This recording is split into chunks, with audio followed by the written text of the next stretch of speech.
sagantaa fayyadamtootaaf seeftineetii marsaa lammaffaa jalqabsiisuusaa beeksise. Bulchiinsa sablammii Oromootti waajjirri wabii nyaataa fi seeftineetii bulchiinsa magaalichaa marsaa lammaffaa fayyadamtoota wabii nyaataa fi seeftineetii sagantaa hojii jalqabsiisuu adeemsiseera. Fayyadamtoota carraa kanaa kan ta'an Addee Xaayituu Hassanii fi Siraaj Muhammad akka jedhanitti carraa hojii seeftineetiin uumameef galateeffachuun carraa kanaan nuti hojii keenya cimnee hojjechuun qulqullina magaalaa keenya eeggachuun bareedduu fi hawwattuu akka taatu cimnee hojjenna jedhaniiru. Kaffaltii argannu irraa qusachuun jireenya keenya fooyyeffachuu qabnas jedhaniiru. Itti gaafatamtuun waajjira seeftineetii bulchiinsa magaalaa Kamisee Addee Tamimaa Nuuruu sagantaa hojii jalqabsiisuu seeftineetii marsaa lammaffaa irratti fayyadamtoonni damee 5 irratti kan bobba'an ta'uu ibsanii hiyyummaa keessaa bahanii akka of danda'aniif itti gaafatamummaa keenya bahachuu qabna jedhaniiru. Qusannoo fi amala hojii horachuudhaan itti fufinsaan of fooyyessuu akka qabanis ibsaniiru.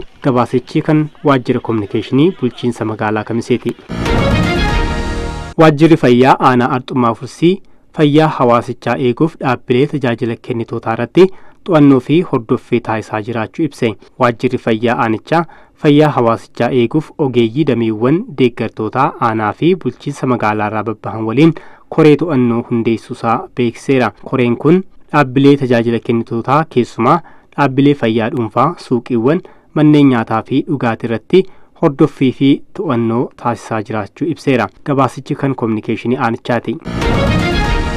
Walitti bu'iinsonni nagaan akka furamaniif dubartoonni ogummaa qaban itti fayyadamuun akka irra jiraatu dhaamame.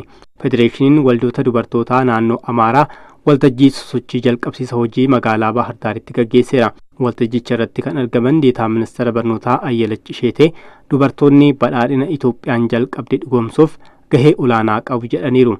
Sochii naannoo Amaaraatti nagaa buusuuf eegalame galmaan gahuuf gaheen dubartootaa olaanaa ta'uu ibsaniiru. Dubartoonni ijoolleen isaanii gara nagaatti akka dhufanii fi rakkooleen karaa nagaan akka furamaniif ogummaa qabanitti fayyadamuu qabus jedhaniiru. Itti aantuun walitti qabduu boordii federeeshinii waldoota dubartootaa naannoo Amaaraa Nutsuu Shifarraaw federeeshinichi waldaalee 7 kan of keessatti qabatuu fi miseensota miiliyoona 1.8 qabaachuun bilisummaan hojjechaa jira jedhaniiru. Dhaabbileen Ingiliz carraa investimentii mijataa fooyyessa dinagdee gooroo Itoophiyaan uumametti akka fayyadaman ministeerri dhimma alaa waamicha dhiheesse. Waltajjiin bizineesii Itoophiyaa fi Ingiliz imbaasii Itoophiyaatiin qophaa'ee magaalaa Londanitti gaggeeffameera. Ministeerri deetaa ministeera dhimma alaa ambaasaaddar Misgaanuu Araggaa dhaabbileen Ingiliz carraa investimentii mijataa fooyyessa dinagdee Itoophiyaa keessatti uumamee akka fayyadaman waamicha dhiheessaniiru. Waltajjicha irratti dhaabbileen Ingiliz hedduun hirmaachuu isaanii ragaan imbaasicharraa argame ni agarsiisa.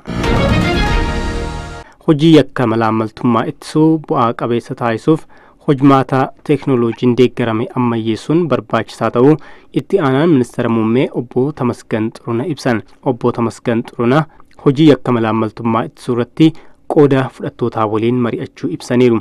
Marii isaaniin qindoomina hojmaataa fi raawwii hojii irratti mari'achuu beeksisaniiru. Dhaabbileen hojmaata qindoomina qabu teeknooloojiin ammayyeessuun hojmaanni qabsoo farra malaammaltummaa irratti waloon taasifamuun cimee akka itti fufu kallattii kaa'aniiru.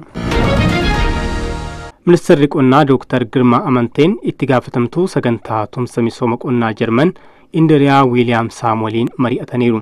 Dhaabbatichi eegumsa biyyeef deeggarsa teeknikaa fi faayinaansii olaanaa gumaachuunsaa ibsameera. Sagantaalee haaraa yeroo itti aanu hojiirra oolan irratti dhaabbaticha waliin kan hojjetan ta'uu Dr. Girmaa Amantee ibsaniiru. Misooma qonnaa biyyee fi damee beeladaan dhaabbanni isaanii ministeera qonnaa waliin tumsaan hojjechuu kan itti fufu ta'uu Indiriyaa Wiiliyaam Saam himaniiru. Sagantaalee haaraa misooma bunaa, meekanaayizeeshinii qonnaa fi qabeenya beeladaa akkasumas qabeenya uumamaa irratti dhaabbilee dhuunfaa waliin tumsaan kan hojjetan ta'uu eeru ragaan ministeera qonnaarraa argame ni mul'isa.